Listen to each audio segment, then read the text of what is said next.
یعنی امام زین العابدین علیہ السلام نے صرف گریہ نہیں کیا، اگر وہ گریہ کرتے رہتے صبح شام، اگر ان کا بستر، ان کا سونا بچھونا گریہ تھا تو اللہ نے ان کو ساتھ ایک امامت کا منصب دے کر بھیجا تھا، یعنی وہ امام بھی تھے۔ اب یہ نہیں ہو سکتا تھا کہ وہ امام ہے، لوگوں کو اپنے علوم سے فیضیاب نہ کرتے، لوگوں کو اپنے علم کی طرف دعوت نہ دیتے، لوگوں کو مذہب تشیع کی دعوت نہ دیتے، ان کو مکتب فکر کا درس نہ دیتے۔ ہو نہیں سکتا تھا کہ ایک وقت ایک امام کہ جس کا رونا سونا بچھونا صرف رونا ہو اور وہ اپنے منصب کو بھول جائے۔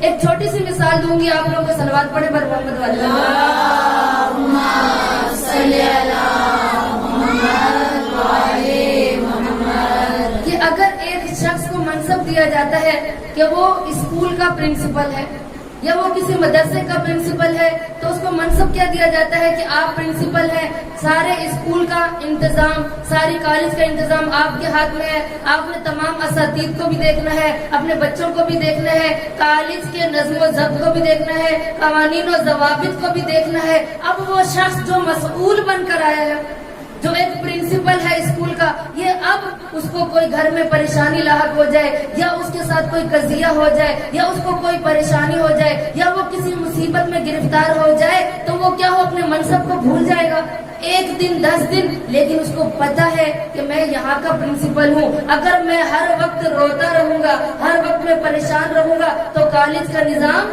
درہم برہم ہو جائے گا، یہاں پریشانیاں آئیں گی، کوئی بھی نظم و ضبط کا خیال نہیں رکھے گا، ٹیچرز اپنے ٹائم پر کلاس نہیں رہیں گے، بچے قانون کا خیال نہیں رکھیں گے اگر میں یہی صورتحال رکھوں گا۔ یعنی ایک پرنسپل، ایک دنیاوی استاد کو اس بات کا علم ہے کہ اس نے اسکول کو چلانا ہے، اس نے کالج کو چلانا ہے، تو ایک امام جو علم امامت رکھتے تھے امام زین العابدین علیہ السلام، اللہم صلی علی محمد وعلی محمد، تو وہ اپنے منصب سے ایسا نہیں ہو سکتا تھا کہ اپنے منصب سے سبق دوش ہو جائے یا اپنے منصب کو بھول جائے کہ میں اب صرف روتا رہوں، اب میں صرف واقعہ کربلا کو یاد کروں اور اپنے امامت کا جو امام بن کر آئے تھے اس منصب کو بھول جائے۔ تو عزیزان محترم، یہ ہو ہی نہیں سکتا کہ ایک امام اپنے منصب کو بھول جائے۔ امام علیہ السلام ایک وقت میں زین العابدین بھی ہے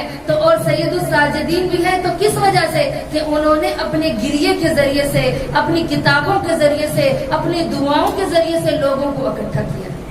کہ امام زین العابدین کہ جن کا تعارف کے لیے ضروری ہے کہ پہلے ان کے شجرہ نسب کو بیان کیا جائے کہ امام زین العابدین ہستی ہیں تو کون سی ہستی ہیں، کہ امام زین العابدین کی والدہ کون ہے اور ان کا باپ کون ہے۔ کہا ان کی ماں عجم کی شہزادی تھی کہ جن کا نام شہر بانو تھا اور جن کے باپ عرب کے شہزادے تھے، عرب کے شہزادے تھے۔ اب دیکھیے جناب شہر بانو کہ جو امام کی والدہ گرامی ہے، اب ان کی کیا شخصیت ہے، کہا کہ یہ ایران کے بادشاہ کی بیٹی تھی، ایران کے بادشاہ کی بیٹی تھی، اور اپنے اس بیٹے کی ولادت کے بعد دو طرح سے روایت ملتی ہے۔ ایک روایت یہ ملتی ہے کہ اسی دن جناب شہربانو کا انتقال ہو گیا، اور ایک روایت کے مطابق جناب شہربانو یعنی امام زین العابدین علیہ السلام کی ولادت کے 10 دن بعد اس دنیا سے چلی گئی۔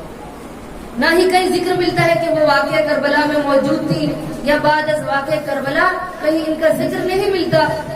تو دیکھیے اب ان کی ماں امام سجاد کی والدہ کون ہے کہ جو اس وقت کے عجم کے بادشاہ کی بیٹی تھی، اور امام سجاد کے والد امام حسین علیہ السلام سید الشہداء کون تھے کہ وہ عرب کے شہزادے تھے۔ اب ادھر عرب و عجم کا ملنا بتا رہا ہے کہ کوئی عرب و عجم کی فوقیت نہیں تھی، اور رسول خدا اپنی زندگی میں یہ بات بتا کر گئے تھے، یہ بات بتا کر گئے تھے عزیزان گرامی کہ کسی عرب کو عجم پر، کسی عجم کو عرب کے اوپر اور عرب و عجم کو ایک دوسرے پر، کسی گورے کو کالے پر، کسی کالے کو گورے پر کوئی فوقیت نہیں ہے، الا کیا چیز کہ صرف اگر جس کا تقوی بلند ہوگا، جس کی پرہیزگاری زیادہ ہوگی، وہ اللہ کے نزدیک زیادہ فضیلت رکھتا ہے، زیادہ برتری اس کی ہے، زیادہ انسان وہ اللہ کے قریب ہے کہ جس کا تقوی بلند ہوگا۔ نعرہ تکبیر، اللہ اکبر، نعرہ تکبیر، اللہ اکبر، نعرہ رسالہ، یا رسول اللہ، نعرہ رسالہ، یا رسول